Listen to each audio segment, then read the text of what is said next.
Hello class, once again I am back with my new video for the math class. So today I will take the examples which I have left in the last video. I will take that example, then next topic, then example related to that topic, and then the exercise. So I am teaching you about the rational number.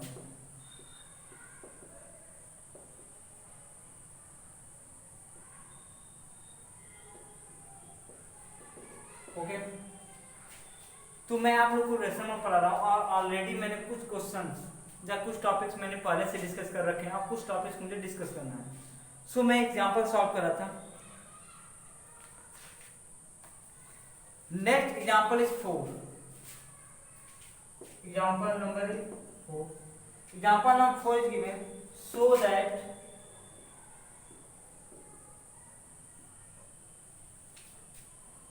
Two by -5 and -4 by 10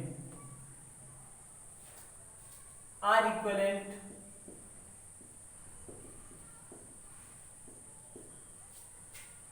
rational number.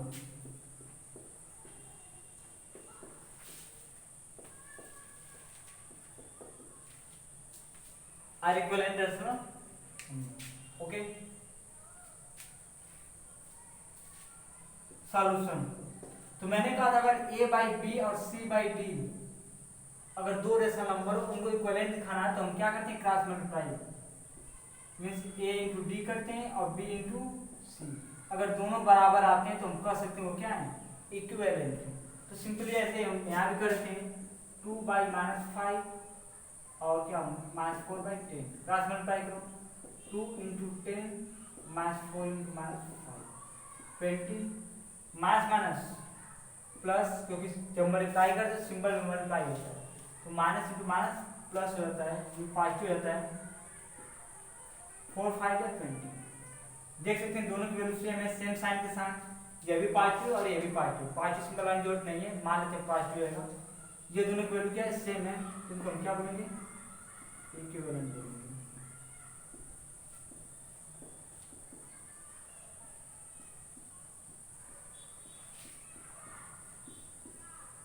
Okay, ये इतना होगा.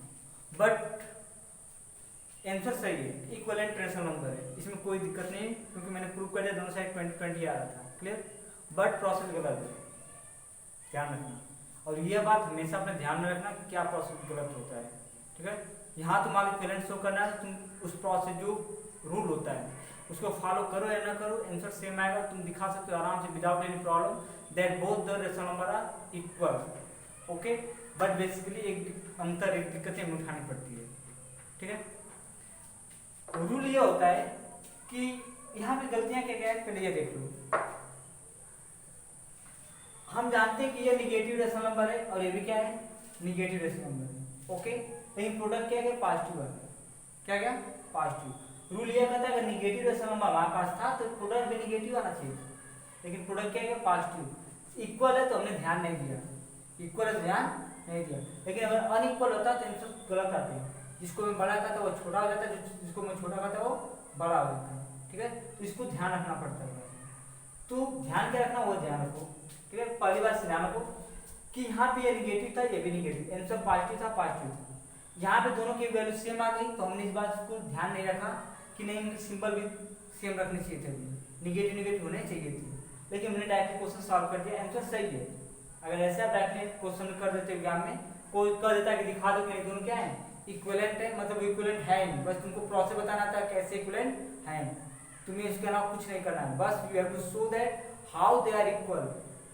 Proofing बस यही होता है. वो already question बता देता है वो सही है इसी तरह, लेकिन बस तुमको बताना था कैसे ये दोनों इक्वल है, क्वेश्चन ही कर रहा है. हमने क्रॉस मल्टीप्लाई किया, 20 वैल्यू आ गई, दोनों सेम है, सेम सिंबल के साथ इक्विवेलेंट है, तो इसमें कोई प्रॉब्लम नहीं है. बट अगर हमसे कहता है कंपेयर करने को कौन बड़ा कौन छोटा है, तब तो मुश्किल हो जाती है क्योंकि तब तो मैंने तो पूरी तरह गलत करते हैं. ठीक है. अगर ध्यान में रखते हैं प्रोसेस के पॉइंट क्या कहता है, कोई भी रेशनल नंबर को कंपेयर करने से पहले डिनोमिनेटर को पॉजिटिव करो. डिनोमिनेटर क्या करो, पॉजिटिव. अगर कोई रेशनल नंबर, दो रेशनल नंबर दे रखे हो, अगर उनका डिनोमिनेटर दोनों में से दोनों का या दोनों में से कोई एक का, ठीक है। One of the two rational number are both of them, दोनों में से एक या दोनों के दोनों के डिनोमिनेटर अगर निगेटिव सिंबल के हैं तो पहले उनको पॉजिटिव बताओ, पहले उनको पॉजिटिव बनाओ, ठीक है। इससे कोई मतलब नहीं होता कि न्यूमरेटर किस सिंबल के साथ है, बट हमें डिनोमिनेटर पॉजिटिव रखना पड़ेगा। ये क्या जाएगा 2/-5, तो किसका मल्टीप्लाई करोगे, माइनस का, यहाँ पे माइनस का, जब प्लस और माइनस, क्योंकि यहाँ सिंबल प्लस है, प्लस इंटू माइनस, माइनस 2/5, आई कितना है -4/2, क्रॉस मल्टीप्लाई करो, फिर जाएगा -20 और -20 होगा ना, क्योंकि क्या होगा 2 इंटू -10 और -4 इंटू 5, प्लस माइनस माइनस 2 10 या 20 और 4 5 या 20। अब आंसर सही माना जाएगा, वहां भी सही था यहाँ भी सही है, लेकिन ये पूरी तरह सही है क्योंकि ये निगेटिव है और ये भी क्या है निगेटिव। तो ध्यान रखो कि जब भी डिनोमिनेटर निगेटिव रहेगा तो उसको पहले पॉजिटिव करोगे।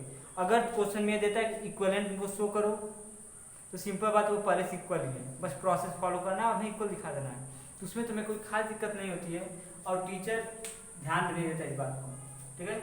लेकिन अगर कंपेयर करना हो, यानी एक बड़ा है और एक छोटा उसमें, और बताना कौन बड़ा कौन छोटा है, और डिनोमिनेटर के निगेटिव को चेंज नहीं करते तो ध्यान, ये बात फुल गारंटी देता हूँ कि आंसर गलत आएंगे। जो बड़ा रहेगा वो छोटा हो जाएगा, जो छोटा रहेगा वो बड़ा हो जाएगा, ठीक है।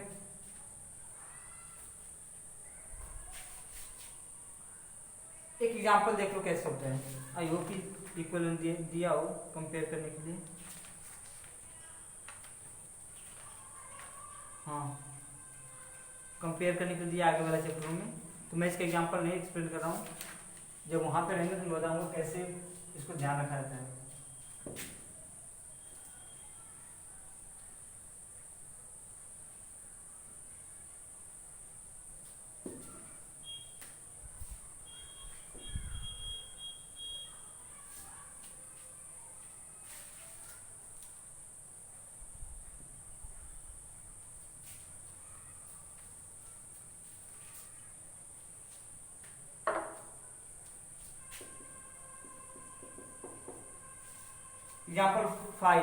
Example 5 is given so that 8/15 and -32/30 are not equivalent.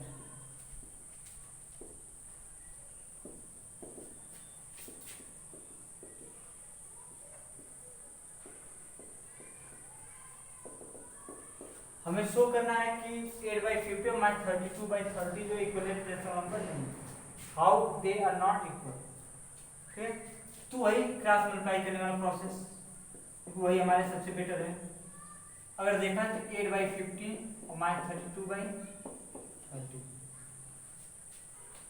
किसी का भी डिनोमिनेटर नेगेटिव नहीं है, तो सिंपल बात, हमें टेंशन लेने की बात नहीं है, अब सीधा क्रॉस कर सकते हैं।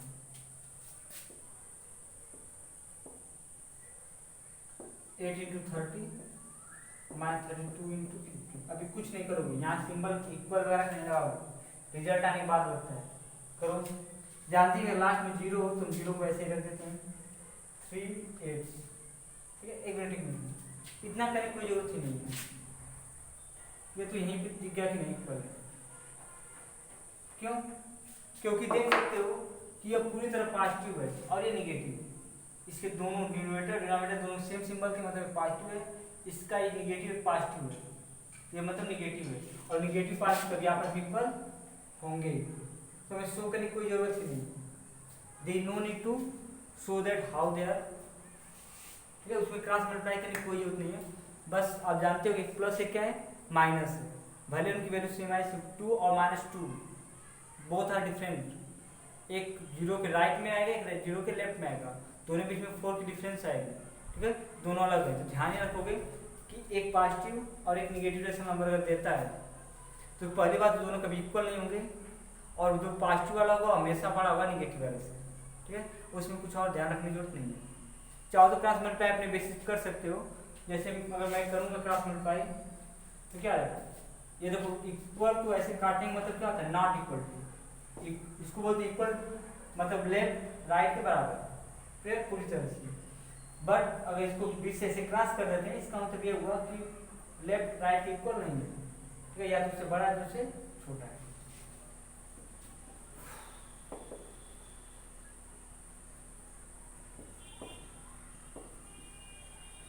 क्रॉस मल्टीप्लाई कर दो, 8 इंटू 30 मान 32 इंटू 15 माइनस, अब 15 टू जा 30, 15 से जा 45 और 3 47, ठीक है। सिंपल सी बात है कि दोनों की कर, बस मैग्नीट्यूड देखें, साइन को भी छोड़ दें, मैग्नीट्यूड देखें तो कर सकते हैं, दोनों अलग अलग है। साइन को हम छोड़ दें, एक प्लस एक माइनस उसको भी छोड़ दें, दोनों की वैल्यू अलग अलग है, ठीक है, तो वो भी कर सकते हैं। वो क्या है, इक्विवेलेंट नहीं है। सही बात, यहाँ पे हमने बीच में सिंबल इससे दे दिया, इसका मतलब both are not.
Example 6,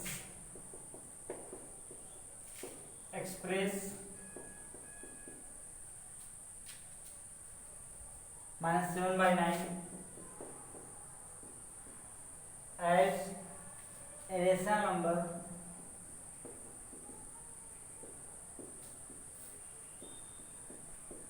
with a quotient given 27, b is given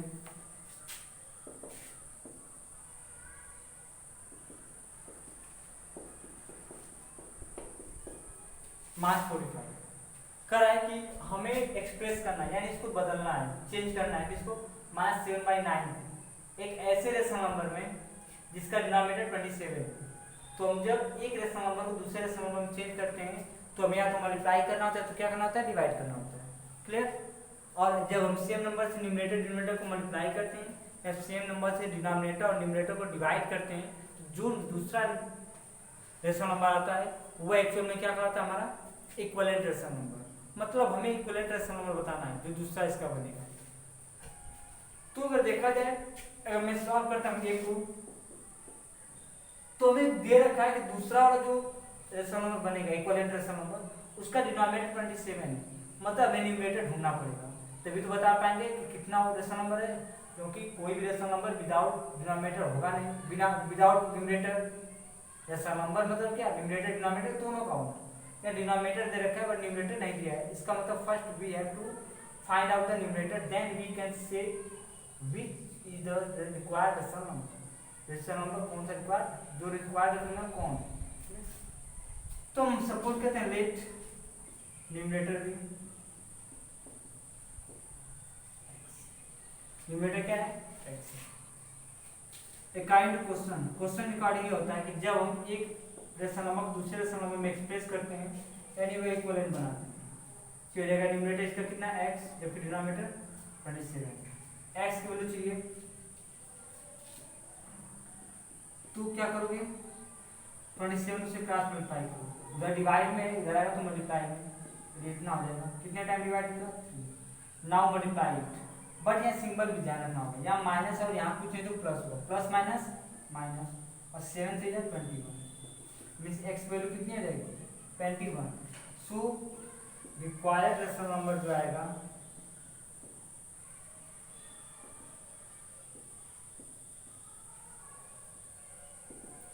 that will be the -21/20। क्यों? क्योंकि हमें डिनोमिनेटर पहले ही दे रखा था 27, अब हमें न्यूमरेटर फाइंड आउट करना था, तभी तो बता सकते हैं कि रेशनल नंबर क्या होगा। इसके लिए हमने क्या किया कि जो भी रेशनल नंबर दिया था उसको जो दूसरा रेशनल नंबर चाहिए था उसके साथ इक्विवेलेंट दिखाया, क्योंकि जब भी एक रेशनल नंबर को दूसरे रेशनल नंबर में एक्सप्रेस करते हैं तो एक्चुअल में इक्विवेलेंट हमें बताना होता है, और इक्विवेलेंट मतलब इक्वल सिंबल लगाओ, फिर क्रॉस मल्टीप्लाई किए आंसर आ गया। जस्ट वैसे यहाँ भी करोगे, बी में भी मान लो कि पहले न्यूमरेटर चाहिए ना, लेट न्यूमरेटर भी एक्स, अकाउंट क्वेश्चन क्या रहेगा -7/9 equal to x by -40। Cross multiply करो, -7/9 इंटू -45, 7 से 9 कितने टाइम -5 टाइम, मल्टीप्लाई कर दो, minus minus plus 7 5 35 means x value कितनी होगी 35। तो रेशनल नंबर जो हमारा रहेगा वो हो जाएगा 35/-45। ये इसका आंसर था, इसका क्या था आंसर था।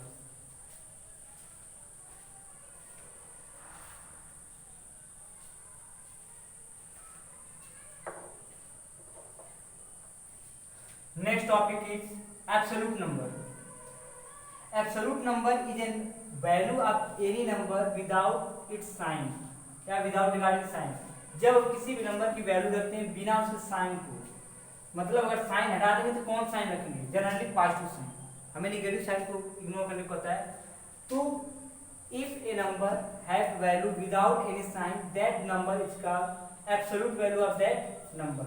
किसी भी नंबर का जब हम साइन हटा देते हैं यानी वहां सिर्फ और सिर्फ पॉजिटिव साइन रखते हैं, चाहे वो निगेटिव नंबर हो चाहे पॉजिटिव नंबर हो, तो जो नंबर विदाउट साइन आता है उसी को हम क्या बोलते हैं उसका एब्सोल्यूट नंबर। जैसे 5 है प्लस 5, अगर इसका एब्सोल्यूट पूछता है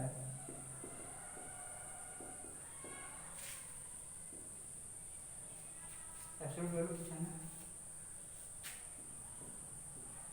कितना रहेगा। ये बात सही है कि इसका कुछ नहीं तो कोई सिंबल तो पॉजिटिव मानेंगे, और -5 भी रहेगा तो भी एब्सोल्यूट वैल्यू कितनी होगी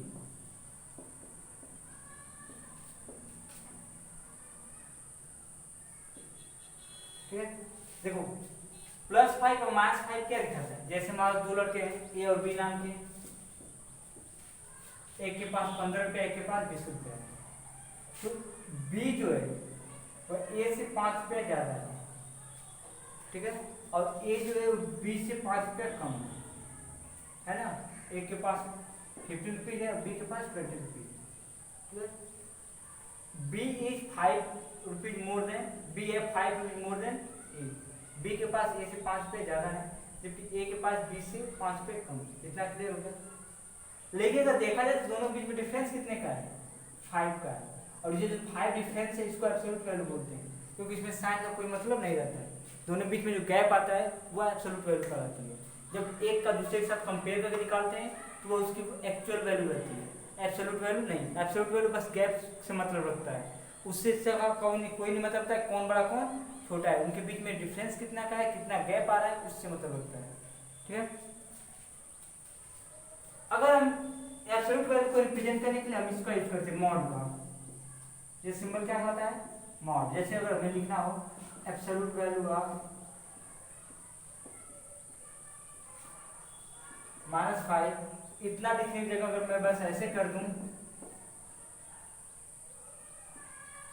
तो भी क्या मान रहे एब्सोल्यूट वैल्यू, यानी मॉड इसको पढ़ते हैं, मॉड के अंदर जो भी वैल्यू होता है जो भी नंबर रखते हैं मान लेते हैं उसका एब्सोल्यूट वैल्यू निकाल रहे हैं। एब्सोल्यूट वैल्यू कितना रहेगा इसी तरह किसी भी रेशनल नंबर का एब्सोल्यूट वैल्यू निकाली जा सकती है। जैसे -6/7 है, इसके एब्सोल्यूट वैल्यू निकालनी है, क्या रहेगा 6/7, न्यूमरेटर डिनोमिनेटर सब पॉजिटिव। क्योंकि मैंने कहा सिंबल का ध्यान नहीं रखते हैं। तो this is the last topic which I have discussed today. I will take the next remaining topic to the next video. Okay, thank you. And if anyone has any type of doubt or query regarding to the point which I have already taught you, so you may ask on the comment section of YouTube channel or in the WhatsApp group. Okay, thanks a lot once again.